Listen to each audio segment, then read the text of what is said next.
ಬೆಳಗಾವಿ ಜಿಲ್ಲೆಯ ರಾಮದುರ್ಗ ತಾಲೂಕಿನ ಹುಲಿಗೊಪ್ಪ ಗ್ರಾಮದಲ್ಲಿ ಶ್ರೀಕೃಷ್ಣ ಜನ್ಮಾಷ್ಟಮಿಯನ್ನು ಅದ್ಧೂರಿಯಾಗಿ ಆಚರಿಸಲಾಯಿತು.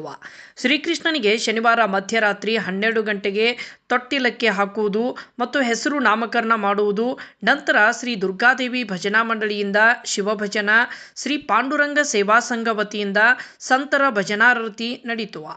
ಯಾದವ ಸಮಾಜದ ಮುಖಂಡರ ವತಿಯಿಂದ ಮಹಾಮಂಗಳಾರತಿ ಕಾರ್ಯಕ್ರಮವನ್ನು ಯಶಸ್ವಿಗೊಳಿಸಲಾಯಿತು.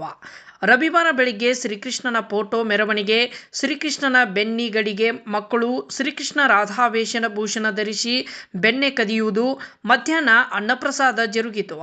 ಸಮಾಜದ ಮುಖಂಡರಾದ ಕೃಷ್ಣೇಗೌಡ ಕರಿಗೌಡ್ರು, ರಂಗನಾಥ್ ಮೂಲಿಮನಿ, ಪುಂಡಲೀಕಗೌಡ ಕರಿಗೌಡ್ರು, ಟೋಪನಗೌಡ ಪಾಟೀಲ್, ಪರ್ವತಗೌಡ ಪಾಟೀಲ್, ಯಲ್ಲಪ್ಪ ಪೂಜಾರ್, ಶಿವಾನಂದ ಪೂಜಾರಿ, ಹನುಮಂತಗೌಡ ಕರೇಗೌಡರ್, ರಾಮಕೃಷ್ಣಗೌಡ ಕರಿಗೌಡರ್, ನಿಂಗನಗೌಡ ಪಾಟೀಲ್ ಸೇರಿದಂತೆ ಯಾದವ ಸಮಾಜದ ಮುಖಂಡರು, ಹುಲಿಗೊಪ್ಪ ಗ್ರಾಮದ ಗುರು ಹಿರಿಯರು ಕಾರ್ಯಕ್ರಮದಲ್ಲಿ ಪಾಲ್ಗೊಂಡಿದ್ದರು.